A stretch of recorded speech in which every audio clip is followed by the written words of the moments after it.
É bom estarmos na casa do Senhor e podemos também meditar na sua palavra. Amém? Nesta noite nós estamos meditando na carta aos Hebreus. Nesta noite iremos iniciar o capítulo 9 e por essa causa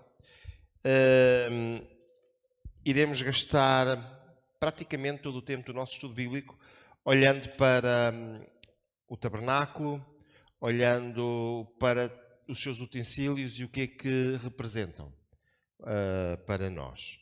No último estudo bíblico, nós estivemos falando acerca da nova aliança e nós vimos que esta nova aliança que nos é apresentada no capítulo 8 de Hebreus, vimos que tem um ministério mais excelente, tem um melhor concerto, tem um mediador maior e é confirmada por maiores promessas. Foi isso que tivemos vendo na última sexta-feira. E hoje, então, nós iremos começar olhando para o capítulo 9. Meus amados irmãos, gostava de fazer a leitura convosco e pedia-vos que viesseis então comigo, Hebreus capítulo 9, e a partir do versículo 1. Hebreus capítulo 9 e a partir do versículo 1. Ora, também o primeiro tinha ordenanças de culto divino e um santuário terrestre, porque um tabernáculo estava preparado, o primeiro, em que havia candelabro e a mesa e os pães da proposição, ao que se chama santuário.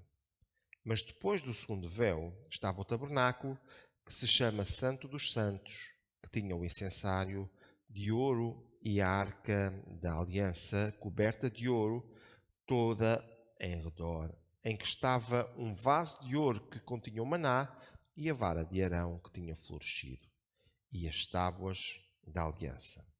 E sob a arca os querubins da glória que faziam sombra no propiciatório, das quais coisas não falaremos agora particularmente. Ora, estando estas coisas assim preparadas, a todo o tempo entravam os sacerdotes no primeiro tabernáculo, cumprindo os serviços. Mas no segundo, só o sumo sacerdote uma vez no ano, não sem sangue, que oferecia por si mesmo e pelas culpas do povo, dando nisto a entender o Espírito Santo que ainda o caminho do santuário não estava descoberto, enquanto se conservava em pé o primeiro tabernáculo, que é uma alegoria para o tempo presente, em que se oferecem dons e sacrifícios que, quanto à consciência, não podem aperfeiçoar aquele que faz o serviço, consistindo somente em comidas e bebidas e várias abluções e justificações da carne impostas até ao tempo da correção. Até aqui a palavra do Senhor. Meus amados irmãos, antes de nós entrarmos neste estudo propriamente dito, deixem-me fazer aqui uma pequena introdução. Muitas vezes há uma confusão entre o tabernáculo e o templo. O tabernáculo foi construído para ser um espaço móvel que o povo de Israel construiu no deserto, para ali começarem a adorar a Deus no lugar onde eles estavam. Era um templo móvel preparado para ser montado, usado, desmontado, transportado, voltar a ser montado e usado, e andava sempre nesta dinâmica. Mais tarde, já no templo do rei Davi, o povo de Israel, eles pretendem construir um templo. Davi começa a fazer todos os preparativos, ainda que só Salomão venha construir, e este já não era um templo móvel, tipo uma tenda, tipo um espaço de montar e desmontar, mas era um edifício, uma casa, ainda que algumas coisas elas são iguais ou elas se aproximavam ao tabernáculo que estava no deserto. Até à construção do templo, o tabernáculo foi utilizado, mais ou menos utilizado, pelo povo de Israel. Meus amados, o lugar do sacrifício. O escritor aos Hebreus faz uma comparação entre o santuário terreno e o santuário celestial. O tempo do sacrifício. O sacrifício do Velho Testamento repetido vezes sem conta e o sacrifício definitivo que Jesus Cristo fez na cruz do Calvário. Amém? É interessante, nós iremos ver isso um pouco mais à frente, que o sangue dos animais era oferecido e logo mais vinham novamente para oferecer o sangue de outro animal. Mas quando João Batista disse: eis o Cordeiro de Deus que tira o pecado do mundo, estava-se referindo àquele Cordeiro eterno que veio oferecer um sacrifício definitivo e que agora o povo de Israel podia olhar para Jesus como nós podemos olhar para Jesus. O sacrifício que ele fez uma vez.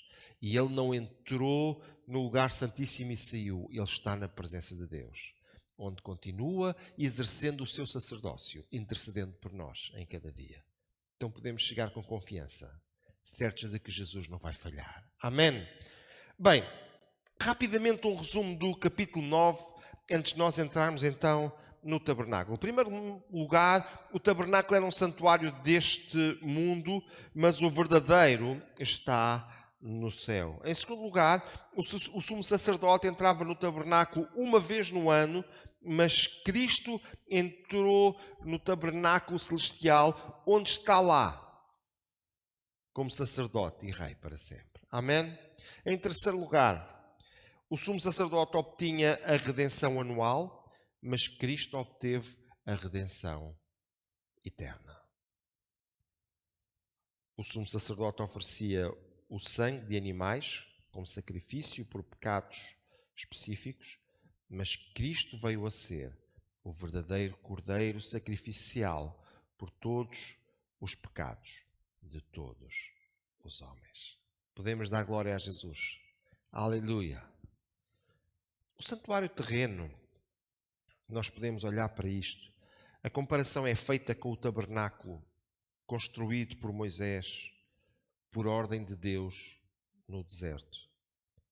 Apesar da dignidade e glória dos rituais do tabernáculo, não conseguiam levar o homem até à presença de Deus. O sumo sacerdote entrava uma vez no ano.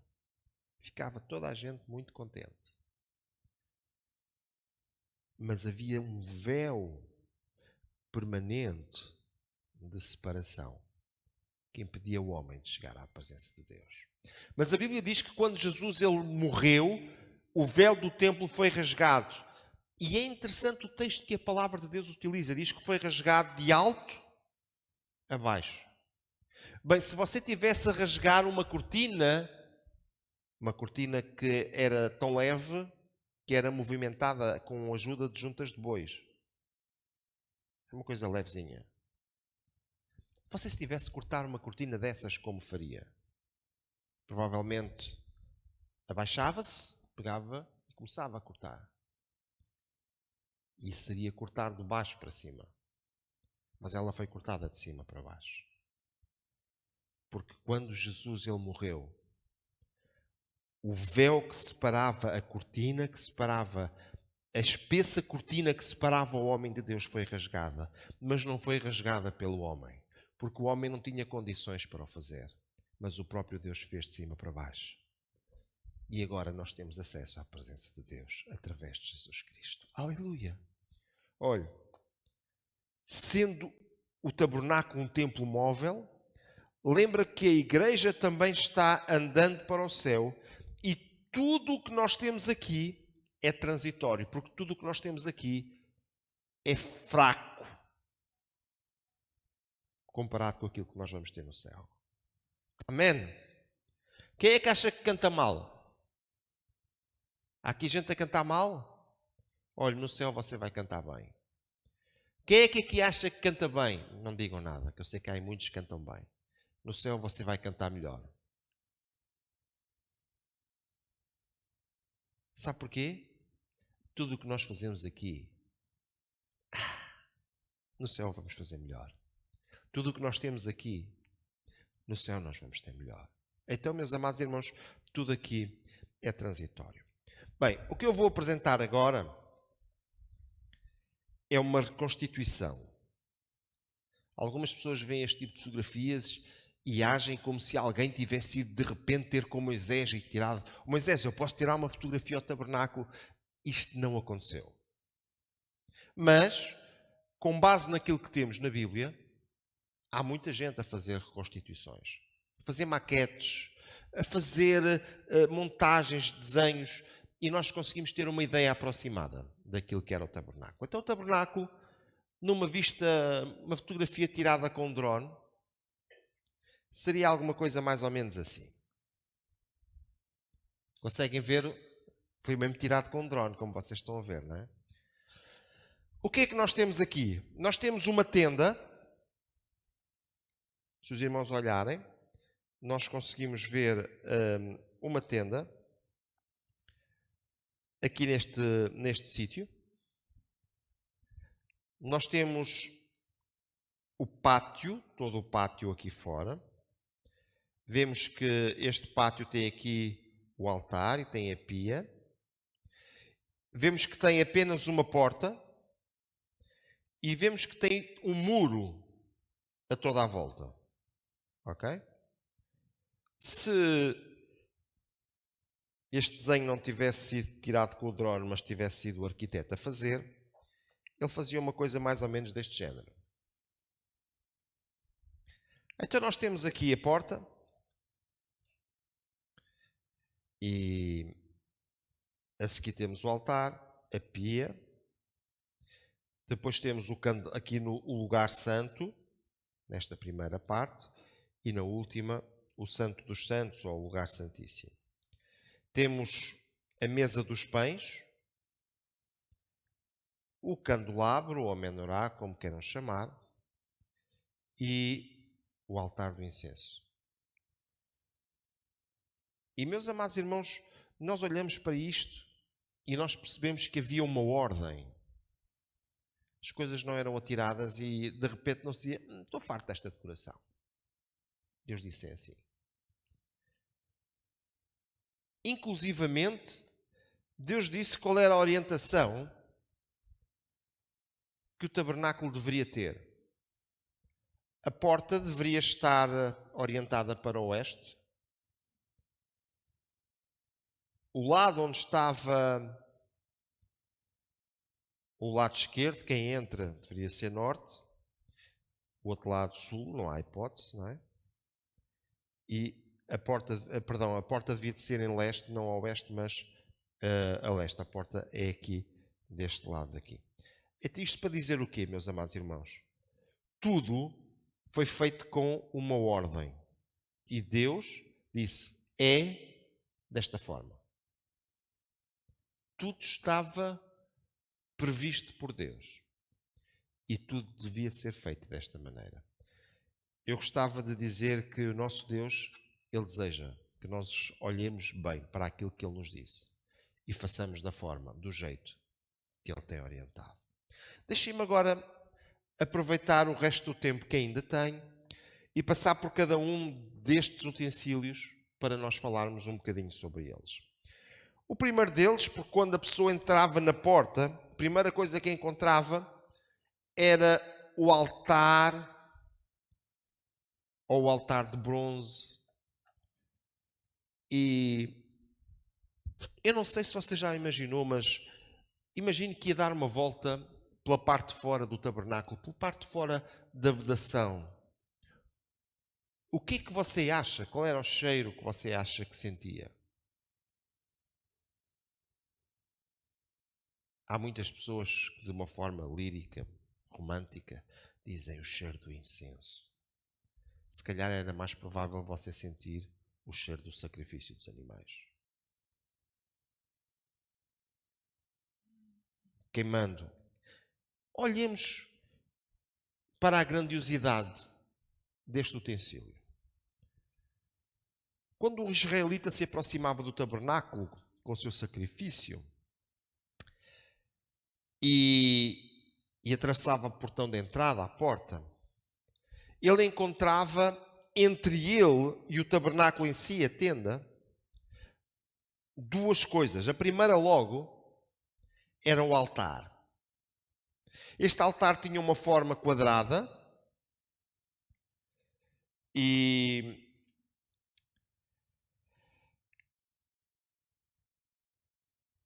a sua altura era de 2 metros, 1,35 m, e a sua largura, porque ele tinha os lados todos iguais, 2,25 m. Eu não sei se nós conseguimos olhar para uma coisa quadrada com 2,25 m de cada lado. Nós estamos a falar de uma coisa grande. Concordam comigo, não? Naquele lugar eram oferecidos os animais, feitos os sacrifícios dos animais. Fora do altar de bronze, não havia outro modo de o homem se aproximar de Deus. A aliança com Deus era uma aliança de sangue, e então o animal inocente representava o pecador, tomava o seu lugar dele, ou tomava o lugar do pecador no altar, e por isso que se colocava as mãos na vítima inocente, e a seguir o animal era sacrificado. Uma imagem que faria nós ficarmos um pouco arrepiados e que trazia uma incrível consciência do pecado. Aquele animal está no meu lugar. O meu pecado implica a morte. O sangue oferecido por aquele animal,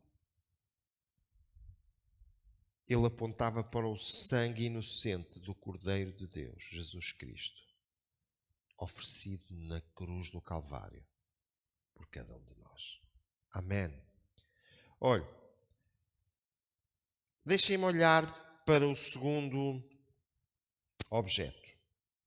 O segundo objeto é muito interessante.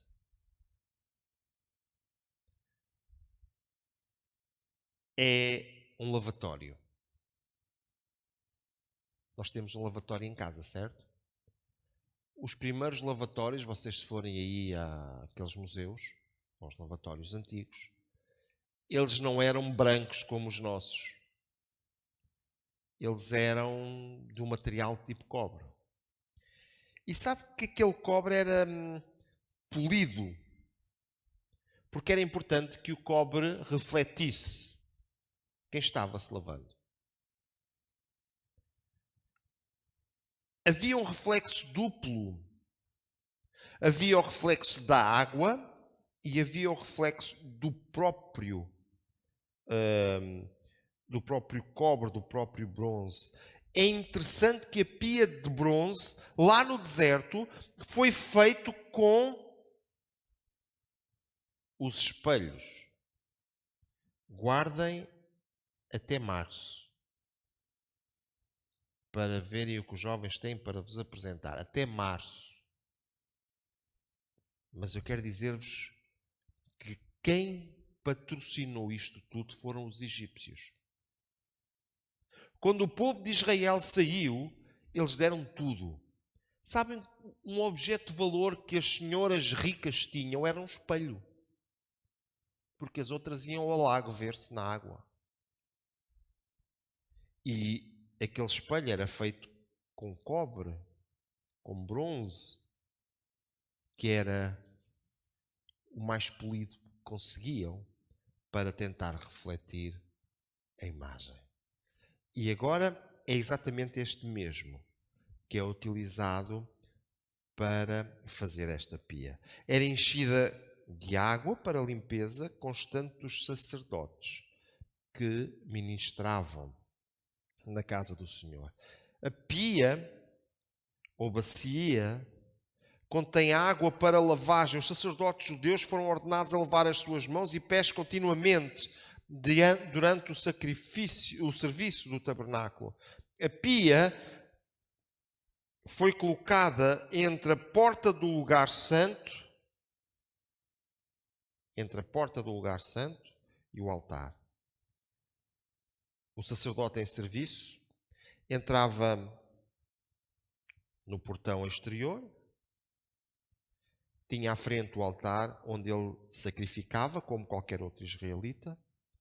Uma vez passar o altar, estava pronto para agir como sacerdote, pois na pia ele se preparou para o serviço de Deus. Então ele podia ministrar no altar ou no santo lugar, porque ele estava limpo. Meus amados irmãos, não é possível servirmos a Deus sem passarmos pelo sacrifício, onde os nossos pecados são perdoados. Mas também não é possível servirmos a Deus sem passarmos pela pia. E esta pia faz-nos lembrar a santificação, a vida de pureza que nós devemos viver em cada dia. Ela estava antes da porta. Quase que diz, lave-se antes de entrar. Hoje nós pomos retareiros, não é? Imagine o altar com uma tableta por cima. Resolva o problema do seu pecado. Dá mais um passo, tem a pia, lave-se antes de entrar.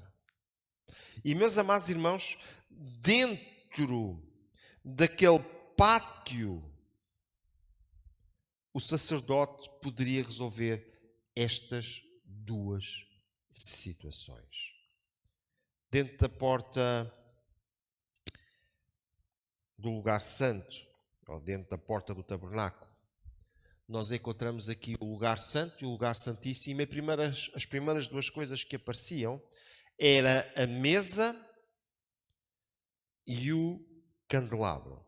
Depois, um bocadinho mais à frente, estaria o lugar do incenso e a cortina, o véu, que dava acesso até ao lugar santíssimo, onde estava a Arca da Aliança. Pensemos rapidamente na mesa dos pães. É uma mesa simples, uma mesa. Era feita de madeira da cássia, revestida com ouro puro.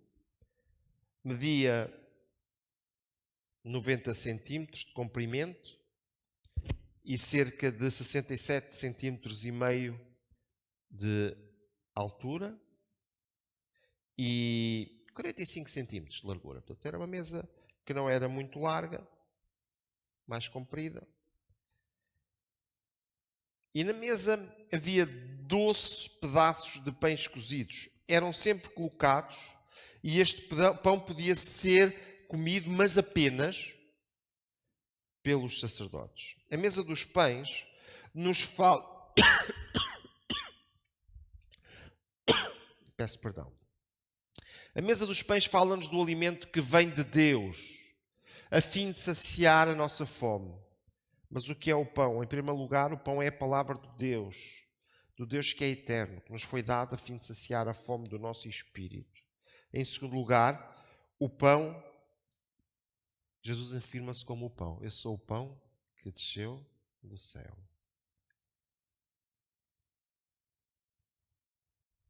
Ele disse também, eu sou o pão da vida, e quem vem a mim não terá fome, e quem crê em mim nunca terá sede. Eu sou o pão. É interessante que o pão era colocado em 2 fileiras de 6, fazendo o total de 12 pães. Isso fala-nos, por exemplo, das 12 tribos de Israel. Deus nos ensina que o pão que alimenta, viria das 12 tribos de Israel, o verdadeiro pão que alimenta, e esse está-se referindo à pessoa de Jesus Cristo. Bem, deixem-me falar-vos um bocadinho do candelabro. Olha, muita gente tem uma coisa destas para enfeitar. E nós perguntamos, isso é o quê? E alguns não dizem nada, dizem, isto fazia parte do templo. Então, mas isso servia para quê? Primeira coisa, não servia para enfeitar. Concordam comigo? Não servia para enfeitar. Tinha uma utilidade. O candelabro não foi discriminado nas suas dimensões, pois o Espírito Santo não é limitado. Só o material foi descrito como ouro batido e uma peça única. No átrio, a luz era natural, proveniente do sol. Lá dentro da tenda, só havia a luz do candelabro.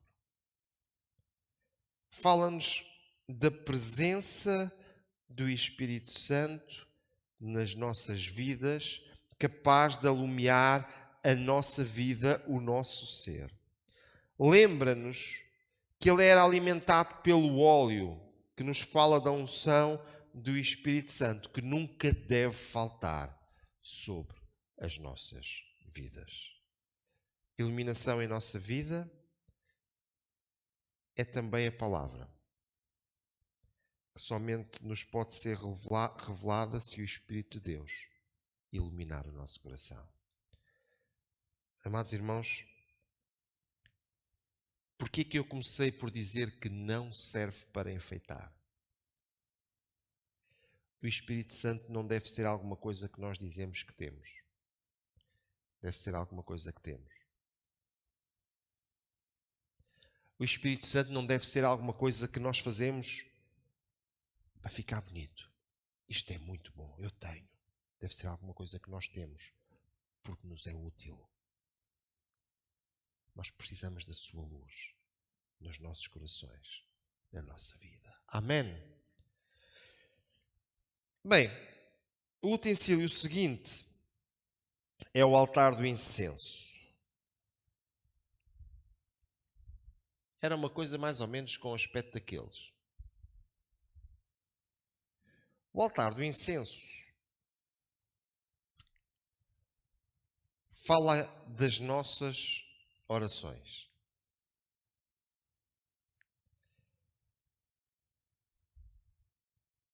Deixem-me fazer uma pergunta. Será que havia outras orações?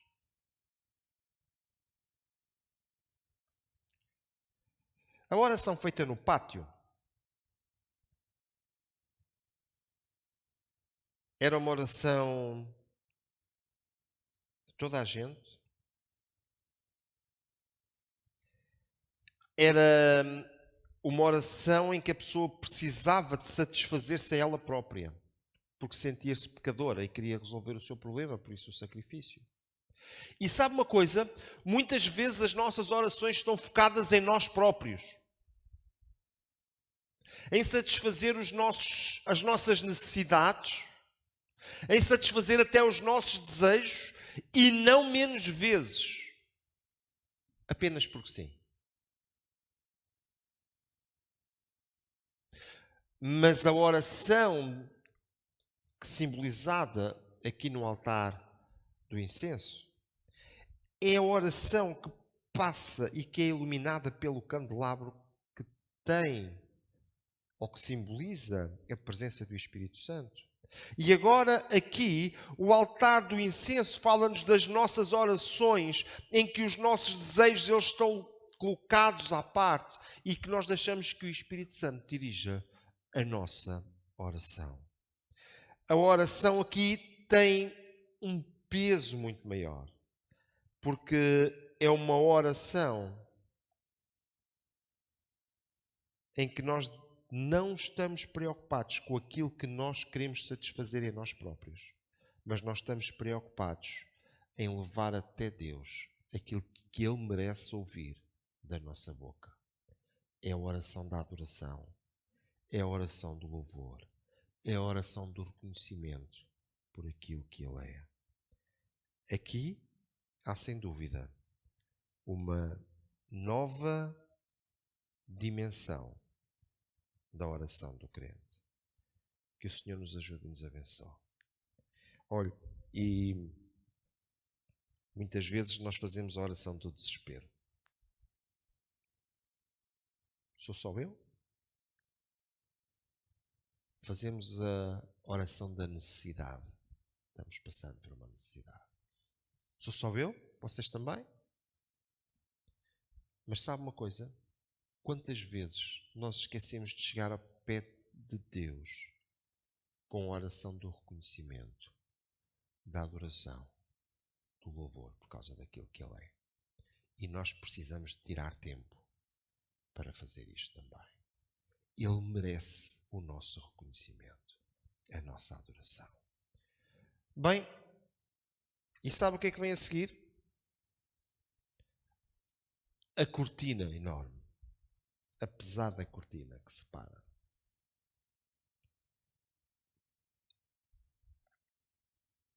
Uma vez por ano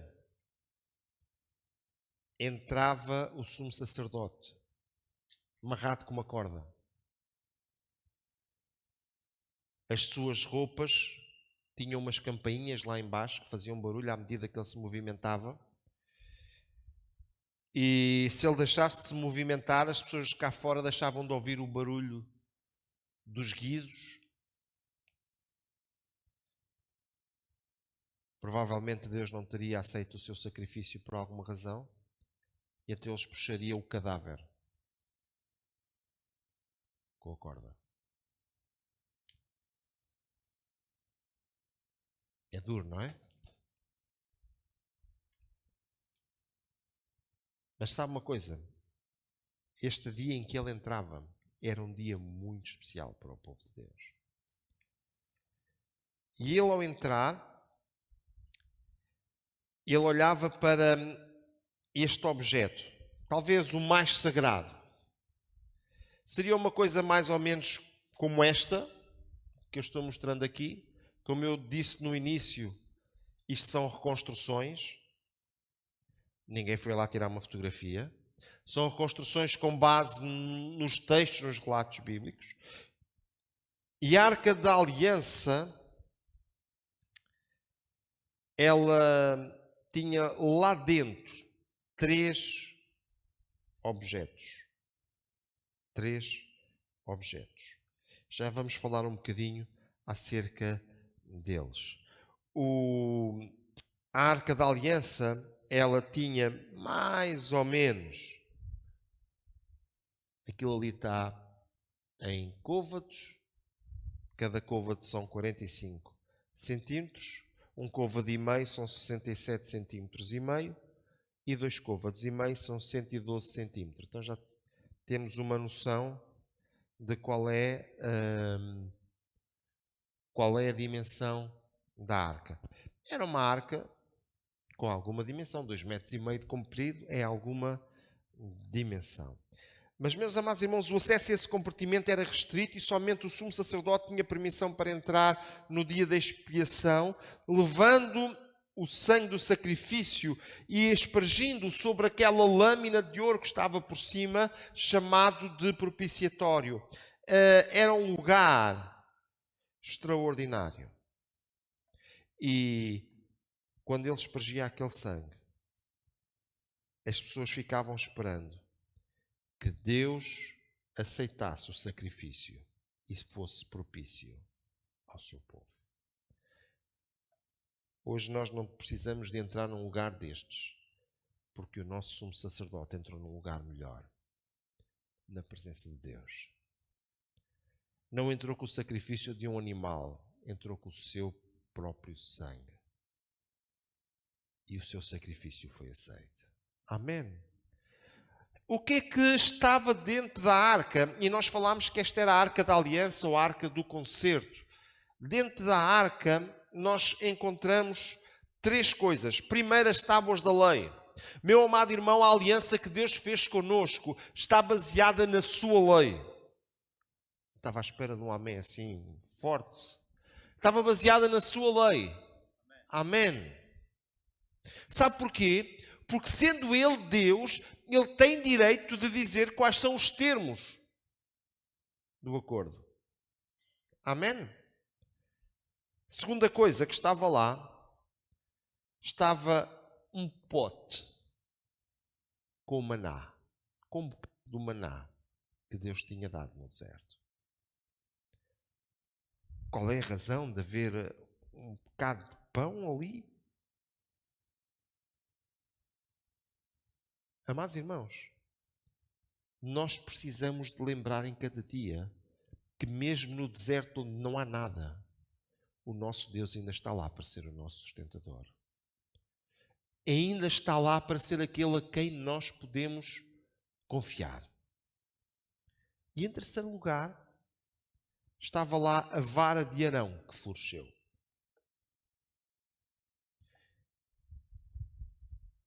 Imagina um cajado. Uma vara foi arrancada da árvore, secou, ficou forte, é um cajado. Alguém espera que aquele pau venha a dar flor?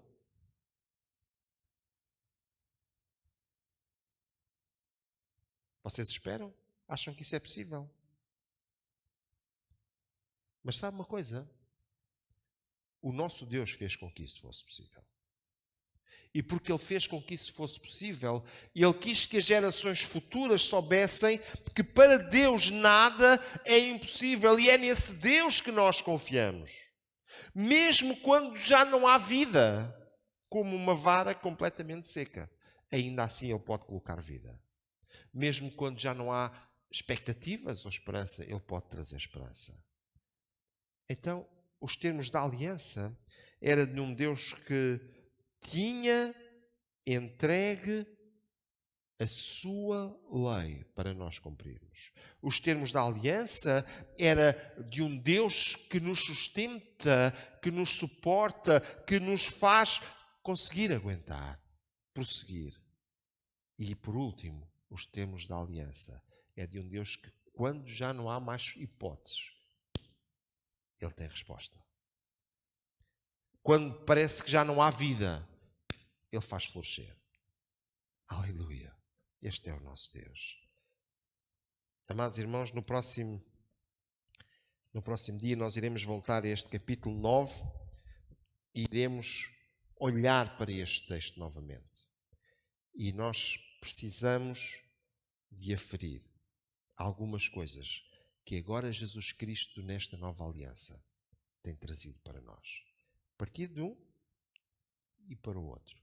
O escritor aos Hebreus, não me canso de vos dizer isto, o escritor aos Hebreus estava escrevendo para pessoas que achava, eu vou voltar para trás, porque esta antiga aliança era muito boa. E o escritor aos Hebreus, ele escreve para lhes dizer, então, mas vocês têm uma melhor e vão voltar para trás para uma inferior?